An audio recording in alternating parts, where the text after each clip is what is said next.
नमस्कार। देश की बात में हाजिर है। ज्ञानव्यापी मस्जिद के सर्वे मामला आज दिल्ली और बनारस की अदालत में उठा है। सुप्रीम कोर्ट ने मामले की सुनवाई के दौरान कहा है कि जिला मजिस्ट्रेट उस क्षेत्र को सुरक्षित रखे जहां शिवलिंग मिला। इससे मुस्लिम के जो प्रार्थना करने या धार्मिक गतिविधि का जो प्रवेश है उस पर रोक ना हो। गौरतलब है कि सर्वे के खिलाफ मस्जिद कमेटी की याचिका पर यह सुनवाई हुई है और 19 मई को सुप्रीम कोर्ट में अगली सुनवाई फिर से होगी। उधर बनारस में वाराणसी की अदालत में भी सुनवाई अब 19 मई को फिर से होगी। आपको बता दें, कोर्ट ने एडवोकेट कमिश्नर अजय मिश्रा को हटा दिया है। जानकारियां लीक होने के कारण बताया जा रहा है ये हुआ। एडवोकेट कमिश्नर अजय मिश्रा को हटाया गया और शिकायत थी विशेष कमिश्नर विशाल सिंह की। तो अब जो विशेष कमिश्नर विशाल सिंह हैं और सहयोगी कमिश्नर अजय प्रताप सिंह की देखरेख में कमीशन की जो रिपोर्ट है वो सबमिट करेगी। ये फैसला सर्वे की रिपोर्ट के लिए कोर्ट कमिश्नर की ओर से मांगी गई 2 दिन की मोहलत पर आया। मुस्लिम पक्ष ने ये शिकायत की कि जिस रिपोर्ट को गोपनीय होना था उसके ब्यौरे मीडिया में कैसे आए। इधर हिंदू पक्ष ने इस याचिका एक देकर मंदिर मस्जिद के बीच की दीवार गिराने की मांग भी की है। उनका कहना है कि उन्हें कल मिले शिवलिंग की लंबाई चौड़ाई मापने की इजाजत दी जाए। बहरहाल हमारे साथ पहले हम सुप्रीम कोर्ट के में जो आज रुक रहा अपने सहयोगी आशीष भार्गव के पास चलते हैं। आशीष, तो जो प्लेसेस ऑफ वर्शिप एक्ट 1991 की बात कही जा रही थी, ये एक तरफ ये कानून है, लेकिन इस मामले में आज सुप्रीम कोर्ट ने सुनवाई की है और अपना आदेश भी दिया है।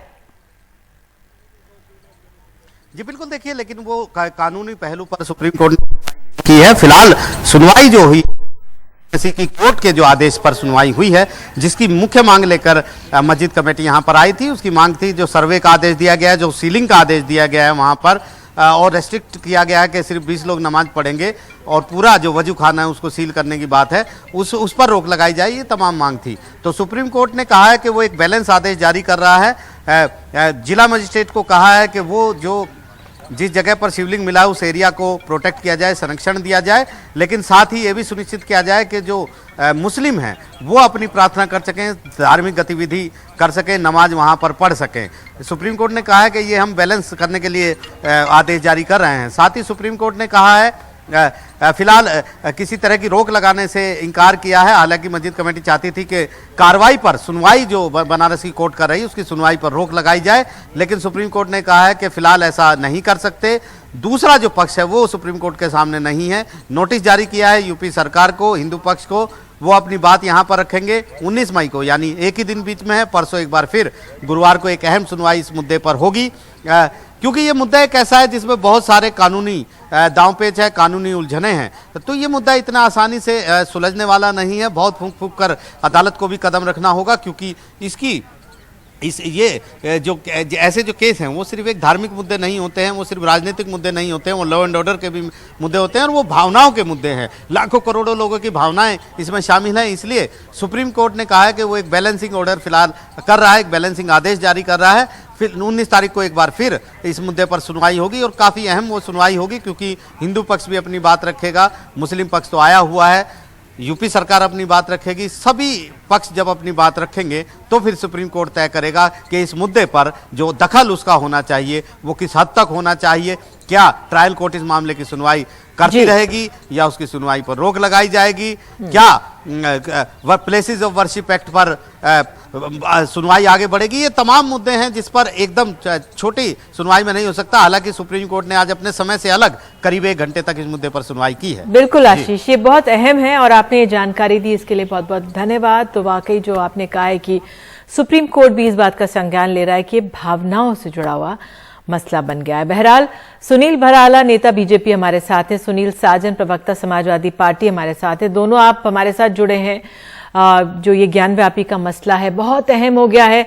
भराला जी, आज जो दोनों कोर्ट, बनारस के कोर्ट में और जो सुप्रीम कोर्ट में, ये कानूनी तौर पे जिस तरह से मामला आगे बढ़ रहा है वो तो एक और है, लेकिन आप दोनों तो राजनीति से आप दोनों का नाता है। इसलिए मैं आपसे भराला जी पहले यही पूछना चाह रही हूं, जो एक पक्ष था बनारस में वो गौरी, श्रृंगार गौरी के नाम पे बढ़ा था आगे कि उनका मंदिर जो है वहां पे या उनकी मौजूदगी है उस पर, लेकिन अब तो कोई श्रृंगार गौरी का नाम ले ही नहीं रहा है। तमाम लोग अब यही कह रहे हैं कि शिवलिंग दिख गए हैं वहां पर। तो क्या गौरी जी को भूल गए?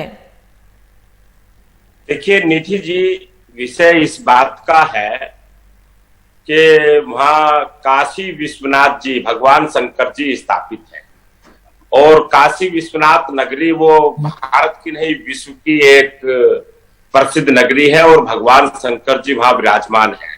और विराजमान होने के नाते जहां विषय इस बात का आता है कि ज्ञान व्यापी जो मस्जिद को लेकर के वहां शिवलिंग, भगवान शिवलिंग जी निकले हैं, अभी गौरी जी की बात चली है और कई सारी चीजें वहां खड़ी हो रही हैं। मैं ये कहना चाहता हूं कि इन सारी बातों का जो जबरन तरीके से जो विपक्षी पार्टी है वो इसको यहाँ इश्यू बनाना चाहती है। बराला जी, मेरा सवाल जो आपसे था आप उसका जवाब दे दीजिए। विपक्ष पार्टी है वो तो मैं पूछूंगी और लोगों से, कानून भी अपना काम कर रहा है। मैं आपसे ये पूछ रही हूं, जब याचिका दी गई थी तो गौरी श्रृंगार गौरी का नाम लिया गया था, लेकिन उनकी बात क्यों नहीं हो रही है? जो 2 दिन का सर्वे हुआ या जो मीडिया में चीजें लीक आई हुई हैं, क्या पता लगा है? सिर्फ शिवलिंग वहां पे दिख रहा है, वहीं पे आके बात रुक गई है या तहखाने में भी कुछ और मिला है? देखिए निधि जी, जहां आप गौरी जी की बात कर रहे हैं, वो जो सर्वेयर कंपनी है जिन्होंने वहां निरीक्षण परीक्षण किया है, वो परीक्षण निरीक्षण वो पूरी तरीके से सारा गोपनीय है। अभी सब ये कयास लगाए जा रहे हैं और कुछ तथाकथित जो तुष्टीकरण की राजनीति करने वाले लोग हैं इस बात को हवा दे रहे हैं। इस बात को इसलिए हवा दे रहे हैं क्योंकि जो हिंदुओं के संस्कारों के वहां भगवान जो विराजमान है, उन्हें इस प्रकार का एक बवंडर बनाने का जो प्रयास चल रहा है, जो दिखाई दे रहा है, भाई अभी ये क्लियर कैसे हो जाएगा निधि जी कि जब गौरी जी की बात हुई है, अभी तो उसको जब अपना बयान जारी करेगा सर्वे, पुरातत्व विभाग, ये सारे निरीक्षण विभाग जो भी कर रहे हैं वहां पर काम जो चल रहा है जिस प्रकार का, अभी उनका कोई बयान जारी नहीं हुआ है। और उन्होंने अभी ये भी नहीं बताया कि वहां भगवान शंकर जी के शिवलिंग जी है या गौरी जी है या हमारी माता पार्वती जी हैं, वहां क्या है, या फिर वहां तो भराला जी आपको यकीन नहीं है? भराला जी आपको यकीन नहीं है कि वहां पे शिवलिंग है? इसे को सामने लाना, भराला जी इस पर बात करना, तो अभी लगता है कि जल्दबाजी हो रही है बहुत सारी चीजों पर। अच्छा, तो आपका कहना है कि हमें पूरी तरह से यकीन नहीं है कि वहां पे शिवलिंग है या नहीं? फव्वारा वाली बात नहीं है, उस पर आप यकीन कर रहे हैं क्या? अभी बिल्कुल निश्चित रूप से मैं ये कहना चाहूंगा और मैं कह रहा हूं इस बात को, जब तक जो ऑथोरिटी है, ऑथेंटिक है, सर्वेयर लोग हैं, पुरातत्व विभाग उस बात का खुलासा ना करें तो वे सारी चीजें अभी गर्भ में है। तो अपने मुंह से कुछ नहीं कहना चाहिए इस विषय पर। इस विषय को इस प्रकार से लेना चाहिए क्योंकि वहां भगवान शंकर जी विराजमान है, उनके अवशेष हैं या भगवान शंकर जी हैं, काशी विश्वनाथ जी के वहां पूजा पाठ के समान है या शिवलिंग निकलेंगे, गौरी जी आएंगे, माता पार्वती जी निकलेंगे, वहां क्या है वो सारी चीजें अभी बहुत ही उसमें है। तो इस पर अभी हमें चर्चा का मुझे लगता है कि इस बात को जो जिस प्रकार की बातों को उछाला जा रहा है और एक माहौल खराब करने की जो कोशिश कर रहे हैं कुछ लोग, उन्हें इससे बचना चाहिए। मैं सलाह देना चाहूंगा उन लोगों को। ठीक है, माहौल खराब नहीं होना चाहिए, ये सबसे बड़ी कोशिश होनी चाहिए। सुनील साजन भी हमारे साथ मौजूद है समाजवादी पार्टी के। सुनील, मैं आपसे समझना चाहूंगी, ये पूरा मामला कोर्ट में है, कानूनी, और जिस तरह से आप आशीष को भी सुन रहे थे, वो कह रहे हैं भावनाओं से भी जुड़ा हुआ है और अदालतें इसका संज्ञान भी ले रही है, लेकिन इसका राजनीतिक असर क्या देख रहे हैं आप? देखिए निधि जी, ये मामला क्योंकि निचली अदालत में है, सर्वोच्च न्यायालय ने भी इसको सुना है और फिर 19 तारीख दी है। ये सच है कि ये भावनात्मक है। हिंदू भाई जो हैं उनकी आस्था अलग है, मुस्लिम भाई जो हैं उनकी आस्था अलग है, लेकिन एक सवाल जरूर खड़ा होता है कि सर्वे हुआ, सर्वे की चीजें लीक हो गई, अभी माननीय न्यायालय का कोई डिसीजन नहीं आया, सर्वे पर कोई बात नहीं हुई, लेकिन टीवी चैनलों पर अलग अलग बैठ करके ये तय हो गया कि वहां क्या है क्या नहीं है। तो ये जो नफरत फैलाने की, भावनाओं से खेलने का काम जो भारतीय जनता पार्टी कर रही है या भारतीय जनता पार्टी के सहयोगी दोस्त सहयोगी संगठन कर रहे हैं। सुनील, मैं आपसे जानना चाहूंगी कि अगर वहां पे शिवलिंग की बात भी सामने आती है तो उसमें नफरत फैलाने वाली बात क्या हो गई? नहीं, मैं दूसरी बात कह रहा हूं। मैंने सबसे पहले यह कहा कि अगर सर्वोच्च न्यायालय जो जांच कमेटी हुई है, जो सर्वे हुआ, जो कुछ सामने आएगा, जो न्यायालय कह देगा वो हम भी मानेंगे, आप मानेंगे, बीजेपी मानेगी, और जो हिंदू पक्ष है वो भी मानेगा, जो मुस्लिम पक्ष है वो भी मानेगा। लेकिन पहले से ही किसी चीज को जजमेंटल होकर के बात करना, वो बीजेपी इसलिए कर रही है कि बीजेपी जानती है। जैसे आपने कहा कि गौरी मां को भूल गए, ये गौरी मां को नहीं भूले हैं, ये महंगाई भुलाना चाहते हैं, बेरोजगारी भुलाना चाहते हैं, सरकार में ब्यात भ्रष्टाचार भुलाना चाहते हैं। लोगों की जो जरूरतमंद की चीजें हैं उस पर बहस ना हो, इसलिए लगातार टीवी अखबार इसी पर बात कर रहा है। हम भी हिंदू हैं, हमारी भी आस्था है। भराला जी, मैं आपसे पूछना चाहूंगी, जो हमारे सहयोगी हैं अजय सिंह बनारस में, उन्होंने जो मुस्लिम पक्ष के वकील से बात की है, अब उनका ये एक अंदेशा, उनके मन में शंका है कि जो एक दीवार की बात की जा रही है, जो नंदी जी और अगर शिवलिंग है हमारे उस कुएं में हटाने से, तो उससे तो जो मस्जिद की बुनियाद है वही हिल जाएगी, ये उनकी शंका है। देखिए, अभी जिस प्रकार के जो कयास लगाए जा रहे हैं, मैं उन कयासों में जाना नहीं चाहता और मैं काल्पनिक बात करने में कभी भी विश्वास नहीं करता। लेकिन अभी मित्र बंधु कह रहे थे समाजवादी पार्टी के भारतीय जनता पार्टी को इस प्रकार का हिंदू तो हम भी हिंदू हैं। अरे भाई, अगर आप हिंदू हैं, हिंदू होते आप तो ये विषय ही नहीं उठने चाहिए।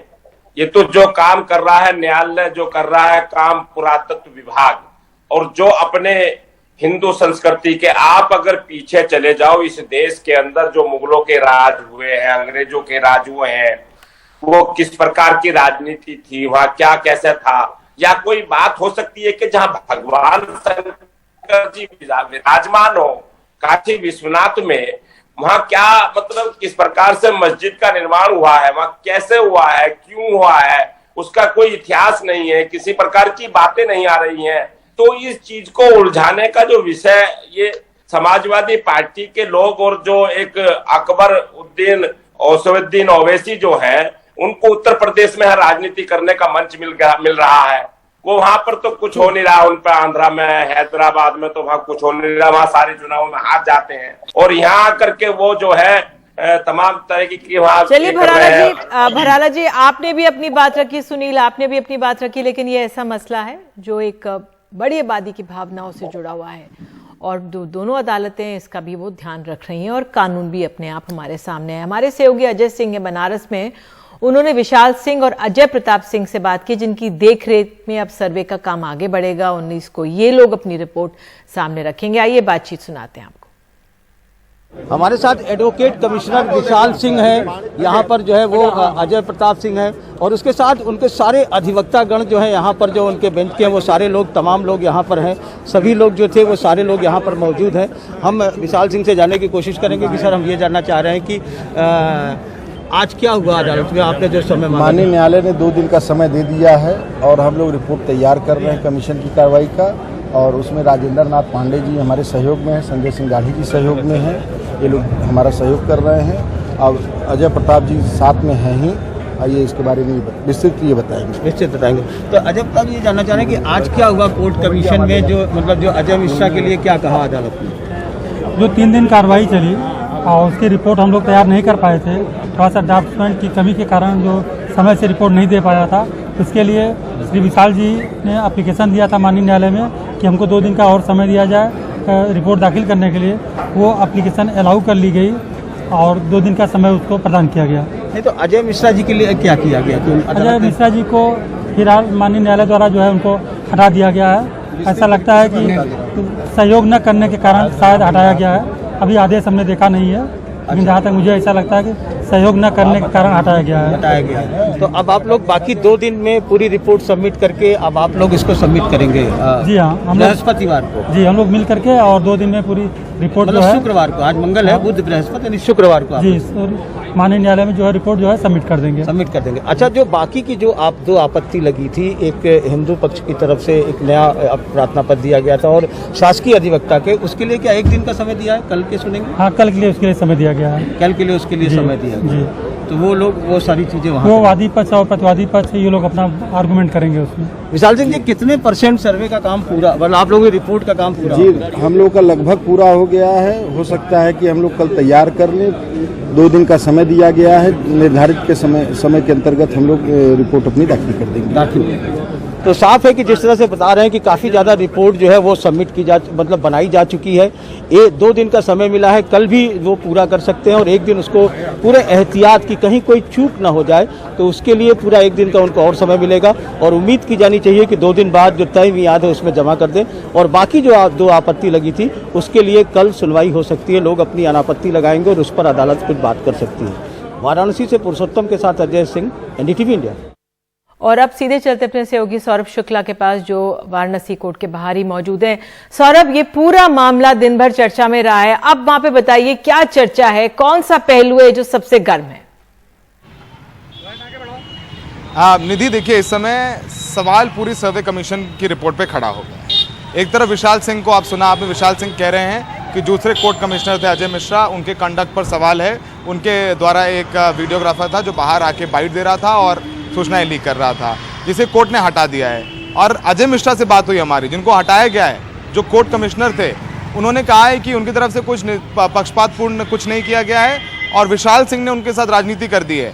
यानी जो 2 कोर्ट कमिश्नर थे जो सर्वे कर रहे थे वही आपस में लड़े जा रहे हैं और अब विशाल सिंह का हाथ ऊपर हो गया क्योंकि अब वो प्रमुख हो गए हैं। अजय मिश्रा कह रहे हैं उनको दुख है कि साथ में रात में 12 बजे तक रिपोर्ट बनाई, लेकिन अब विशाल सिंह ने ऐसा कुछ नहीं कहा और आज जाकर के ये एप्लीकेशन मूव कर दी। तो राहुल, अजय मिश्रा विशाल सिंह पर आरोप लगा रहे हैं और विशाल सिंह अजय मिश्रा पर। कोर्ट ने अजय मिश्रा को हटा दिया है और सोचिए कि अजय मिश्रा 3 दिन तक सर्वे करते रहे, इनके कहने पर ये यहाँ रिकॉर्ड करो, वहाँ फोटो खींचो, सब कुछ होता रहा। तो सवाल उठेंगे सर्वे कमीशन की रिपोर्ट पर।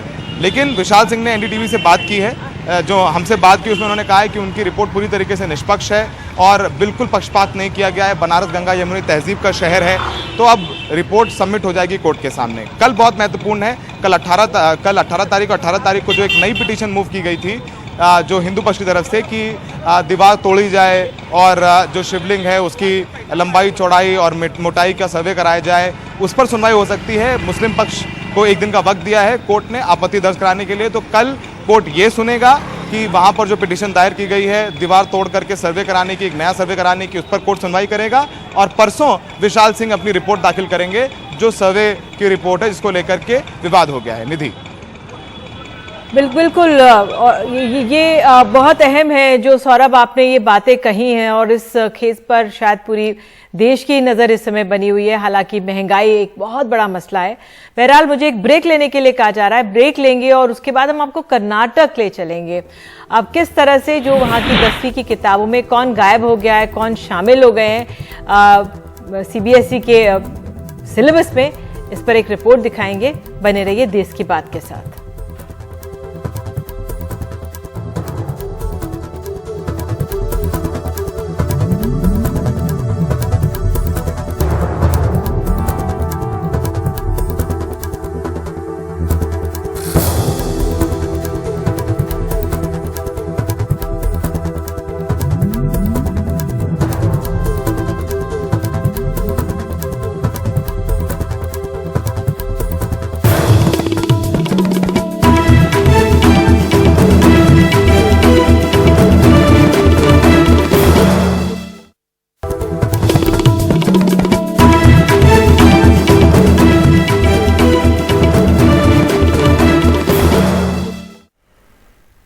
और देश की बात में बात है कर्नाटक की। कर्नाटक में 10वीं कक्षा के सोशल साइंसेज की टेक्स्ट बुक से इस बार आरएसएस के संस्थापक केशव बलराम हेगडेवार का एक अध्याय जोड़ा गया है और कहा जा रहा है भगत सिंह का अध्याय हटाकर यह किया गया है। राज्य के शिक्षा मंत्री वीसी नागेश का कहना है कि इसमें गलत क्या है। कांग्रेस शिक्षा के भगवाकरण का आरोप यहां पर लगा रही है। आरएसएस के संस्थापक केशव बलिराम हेडगेवार के एक भाषण को कर्नाटक में 10वीं की सोशल साइंस की पाठ्य पुस्तक में शामिल किया जा रहा है, जिसमें हेडगेवार किसी का नाम लिए बगैर बता रहे हैं कि हम आदर्श किसे माने। कुछ नहीं लिखा है और आरएसएस के बारे में भी कुछ नहीं लिखा है। या कुछ लोग विरोध करने के लिए या लोग विरोध कर रहे हैं। दिल्ली के मुख्यमंत्री केजरीवाल के साथ साथ कांग्रेस के इस आरोप को सरकार ने बेबुनियाद बताया कि शहीद भगत सिंह का अध्याय हटाकर केशव बलिराम हेडगेवार का चैप्टर जोड़ा गया है। हालांकि टीपू सुल्तान के चैप्टर को रिवाइज कर छोटा जरूर किया गया है। कांग्रेस का सवाल है कि हेडगेवार ने ऐसा क्या किया कि बच्चे उसे पढ़ें। हेगडेवार का क्या कंट्रीब्यूशन है? वो हेगडेवार हैं जो मनुवाद को का प्रतिनिधित्व करते हैं। वो हेगडेवार हैं जो दलितों के खिलाफ रहे हैं, बैकवर्ड कम्युनिटी के खिलाफ रहे हैं, माइनॉरिटीज के खिलाफ रहे हैं, समाज के 90% हिस्से के खिलाफ रहने वाले हेगडेवार को पढ़ेंगे। सरकारी स्कूलों में बुनियादी सुविधाओं की भी कमी है और शिक्षकों की भी, लेकिन सत्ता पक्ष और विपक्ष दोनों में से किसी का ध्यान इस तरफ नहीं है। हेडगेवार को पाठ्यक्रम में शामिल करने के अपने फैसले को राज्य सरकार सही ठहरा रही है। ऐसे में शिक्षा के भगवाकरण का मुद्दा एक बार फिर यहां गर्मा गया है। बेंगलुरु से कैमरामैन गोविंद मूर्ति के साथ निहाल किदवई, एनडीटीवी इंडिया।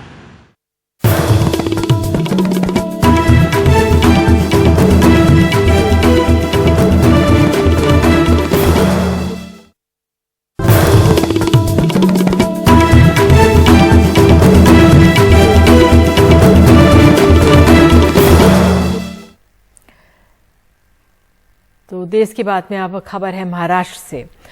महाविकास अघाड़ी सरकार में शिवसेना के साथ शामिल कांग्रेस और एनसीपी के बीच तनाव बढ़ चुका है। दोनों पार्टियों के नेता खुलकर एक दूसरे के खिलाफ बयानबाजी कर रहे हैं।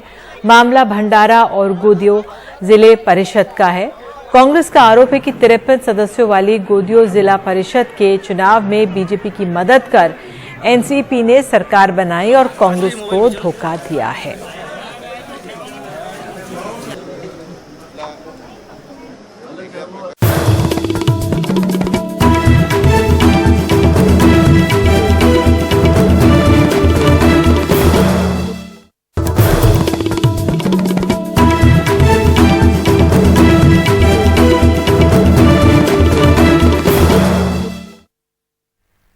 देश की बात में एक बार फिर से ज्ञानव्यापी मसला। रईस अहमद जो मस्जिद पक्ष के वकील हैं, उनसे बात की है हमारे सहयोगी अजय सिंह ने। आइए सुनाते हैं आपको। हमारे साथ रईस अहमद साहब हैं जो अंजुमन इंतजामिया मसाजिद कमेटी के वकील हैं। हम उनसे जानने की कोशिश करेंगे कि आखिर क्या हुआ आज मामला और क्या क्या रहा आज जो है 3 दरखास्तें आई हैं। एक डीजीसी सिविल की ओर से आई हैं जिसमें उन्होंने यह कहा है कि जो कल सील किया गया है वज़ू के स्थान को, उसके अंदर मछलियां हैं टैंक में और मछलियों की ज़िंदगी का सवाल पैदा होता है, उनकी सुरक्षा की जाए, उन पर कोई आदेश दिया जाए। दूसरा, उसी के जो सील किया गया एरिया, उसी के अंदर जो है लैट्रिन बाथरूम है, तो लैट्रिन बाथरूम अगर बंद कर दिया जाता है तो वहाँ का समस्या पैदा हो सकती है, उसे खोल दिया जाए। और तीसरा, वज़ू के लिए कोई स्थान दिया जाए ताकि नमाजी वज़ू बना सकें। उस पर ऑब्जेक्शन इनवाइट कर लिया गया है। कल के लिए कोर्ट ने निश्चित किया है कि उस पर ऑब्जेक्शन आ जाएगा, उस पर कल सुनवाई हो जाएगी। तो उसमें आप लोगों ने क्या ऑब्जेक्शन दिया? आपने क्या कहा? अभी कोई ऑब्जेक्शन दिया नहीं गया। कल उस पर कोई जो भी ऑब्जेक्शन होगा कि क्या वो जगह खोली जाए या उसकी जगह कोई दूसरी जगह खोली जाए, क्या किया जाए, कल हम लोग उस पर कोई ऑब्जेक्शन। कुछ ऐसी बात भी आई क्या कि आप लोगों की तरफ से आप लोगों ने कहा कि हमारी इतनी चिंता ये क्यों कर रहे हैं, कुछ इस तरीके? नहीं, ऐसी कोई बात नहीं। चिंता की बात क्या करेंगे? चिंता करना ही होता तो फिर इस तरह की बात ही नहीं होती। अच्छा, दूसरा जो हिंदू पक्ष की तरफ से एक दरखास्त अपील आई, एक प्रार्थना पत्र दिया गया, वो क्या है और उस पर आप लोगों को क्या करें? उनकी तरफ से यह है कि जिसे हम फाउंटेन या फव्वारा कहते हैं, उसे वो शिवलिंग कहते हैं। तो कहते हैं कि नीचे तहखाने जो है उसमें कोई दरवाज़ा वगैरह दीवार के अंदर है, तो दीवार के अंदर क्या चीज़ उनको कैसे दिखाई देती है? वो एक तरह से मस्जिद को ध्वस्त करना चाहते हैं और उसके लिए जो पूर्ण प्रयास हो सकता है वो कर रहे हैं। उनका कहना है कि पूरब तरफ, उत्तर तरफ कोई दरवाज़ा है, पूरब तरफ कोई दरवाज़ा है, जबकि पूरी दीवार है, कोई दरवाज़ा वगैरह ऐसा नहीं है। और उसको दीवार को तोड़ने, छतों को तोड़ने और टाइप को तोड़ने और सब तोड़ने टालने की बात कर रहे हैं, जो कि जनरली जनरल कमीशन के लिए ऐसा जो है मुमकिन भी नहीं, और एक कमीशन की कार्रवाई पूर्ण हो चुकी है। अभी कमीशन कार्रवाई पूर्ण होने के बाद रिपोर्ट आई नहीं है, और रिपोर्ट आने के पहले वो इस तरह की बातें कर रहे हैं, तो उस पर विस्तृत जवाब जो है वो दिया जाए।